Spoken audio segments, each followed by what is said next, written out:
عمل نہیں ہے تو اسے عالم نہ کہیں. درمیان میں بیٹھا بیٹھی میں لے جا رہا تھا کہیں اور آپ علم حاصل کرنا ہے آپ کو. ہر ایک کو اپنی سطح پر دیکھیے. آپ ہی نہ سوچیے کہ ہمارا تو گروسری اسٹور ہے, ہم تو جو پیٹرول پمپ پہ کام کرتے ہیں, ہم تو ٹیکسی ڈرائیو کرتے ہیں, ہم تو کسی آفس میں کلرک ہیں, ہم تو کسی بینک میں کام کرتے ہیں, ہم تو یہ کرتے ہیں, ہم وہ کرتے ہیں. آپ جو کچھ بھی کرتے ہیں اسلام نے جو منشور دیا ہے, پیغمبر اسلام صلی اللہ علیہ وآلہ وسلم جو منشور دیا ہے وہ یہ ہے کہ اطلبوا العلم من المہد الى اللحد.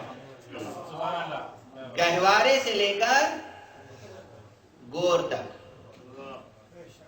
آغوش مادر سے لے کر آغوش قبر تک علم حاصل کرتے رہو مسلسل. یعنی وہی بنیاد زندگی ارتقاء ہے.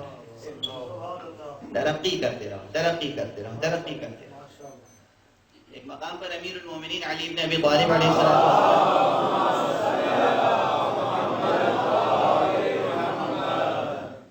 ایک جملہ یہ بھی ہے کہ آپ نے فرمایا اگر 3 دن ایسے گزر جائیں کہ تمہارے علم میں کوئی اضافہ نہ ہو تو مرنے کی تمنا کرو. جینے کا کیا فائدہ اگر علم میں اضافہ نہیں ہو. 3 دن اگر ایسے گزر جائیں, 2 دن اگر ایسے گزر جائیں جو ایک دوسرے کے مساوی ہوں تو دھوکے میں ہو, اور 3 دن گزر جائیں تو مرنے کی تمنا. کیسی شدت ہے. یعنی روز علم میں اضافہ ہونا چاہیے, روز معرفت میں اضافہ ہونا چاہیے. کل جو اللہ کی معرفت تھی آج اس کی معرفت میں اضافہ ہونا چاہیے. آنے والے کل میں اور معرفت میں اضافہ ہونا. کل جو نبی کی معرفت تھی آج اس سے زیادہ ہونی چاہیے, آنے والے کل میں اس سے زیادہ ہونی چاہیے. کل جو علی و فاطمہ و حسن و حسین و اہل بیت کی معرفت تھی آج اس سے زیادہ ہونی چاہیے, آنے والے کل میں اس سے زیادہ ہونی چاہیے. اور معرفت بڑھے گی کیسے, علم بڑھے گا کیسے؟ عقل سے. فیکٹر تو عقل ہے. معدہ ضروری ہے غذا کے لیے, عقل ضروری ہے علم کے لیے. علم میں عقل میں کیسے اسٹرینتھ پیدا ہو؟ ایک چھوٹا سا جملہ میں آپ کو سنا رہا ہوں اپنے آپ کے آقا حضرت امام ابو عبداللہ الحسین علیہ السلام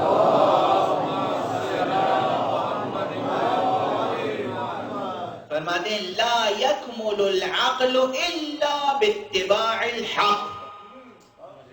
عقل کامل نہیں ہو سکتی, ترقی نہیں کر سکتی جب تک کہ حق کی پیروی نہ کرے. سرکشی سے عقل نہیں قوی ہوتی, پیروی سے عقل قوی ہوتی.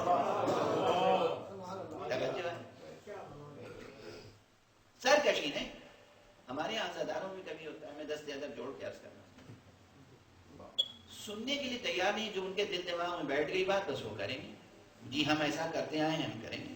ہمارا دل چاہ رہا ہے ہم ایسا کریں گے, ہماری مرضی. جی ہم امام کے لیے کر رہے ہیں, آپ کون ہوتے ہیں؟ امام نے کچھ اصول بتائے ہیں, امام نے کچھ آداب بتائے ہیں, امام نے کچھ سلیقے بتائے ہیں. اگر ایسا ہو گیا کہ جو ہم چاہیں گے کریں گے تو آپ میں اور خوارج میں کیا فرق ہے؟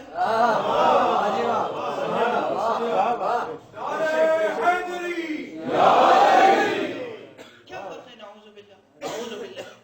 خدا نہ کرتا کہ اس منزل تک سرکشی کرے. جو ہم چاہیں گے. آپ آزاد ہیں, آزاد ہیں. بندگی کا رشتہ قائم کر کے آزادی کا نعرہ بلند کرتے ہیں. ہم تو جی بندے ہیں, حکم کے پابند ہیں. ہم رسم پرست نہیں ہیں, ہم حکم پرست. لکھ لیجئے گا یہ جملہ, ہم رسم پرست نہیں ہیں, حکم پرست ہیں. آقا کا جو حکم, آقا کہیں گلا کٹوا دو, حاضر. آقا کہیں ہرگز اس وقت لب کشائی نہ کرنا, خاموش.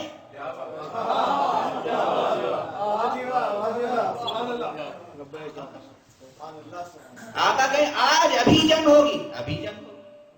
آقا کہیں نہیں, جب تک ہمارا ظہور نہ ہو خاموش رہو, قوت بڑھاتے رہو.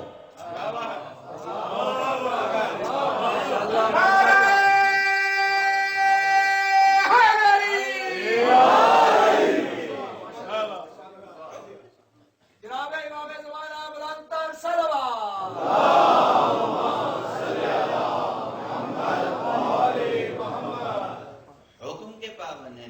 رسم کے پابند، رسم پرست نہیں ہیں ہم، حق پرست ہیں، حکم پرست۔ حکم بھی ہر ایرے غیرے کا حکم نہیں، حق کا حکم۔ لا يكمل العقل الا باتباع الحق، عقل کامل نہیں ہو سکتی جب تک کہ وہ حق کی پیروی نہ کرے۔ حق کی پیروی، حق کی پیروی کیسے ہوگی؟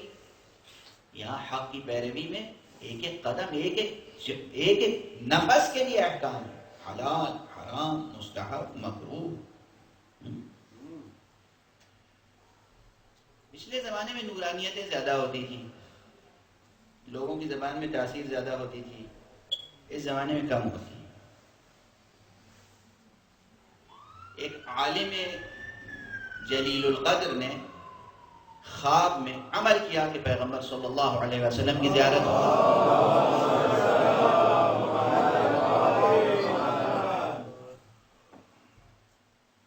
عمل کامیاب ہوا، اللہ نے دعا سنی، حضور نے شرف بخشا، خواب میں زیارت ہو۔ پوچھا یا رسول اللہ، آقا یہ بتائیے پچھلے زمانے میں لوگ بڑے نورانی ہوتے تھے، علماء باتقوا ہوتے تھے، ان کے انفاس قدسیہ میں تاثیر ہوتی تھی، اب ایسا کیوں نہیں ہوتا؟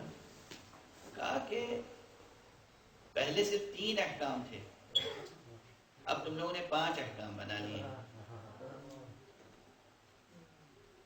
پہلے تھا واجب، حلال، حرام، اب تم نے اس میں مستحب و مکروہ و مباح کا اضافہ کر دیا۔ سمجھانے کی بات ہے، یہ نہیں کہ پہلے سے مستحب، مکروہ، مباح نہیں تھا۔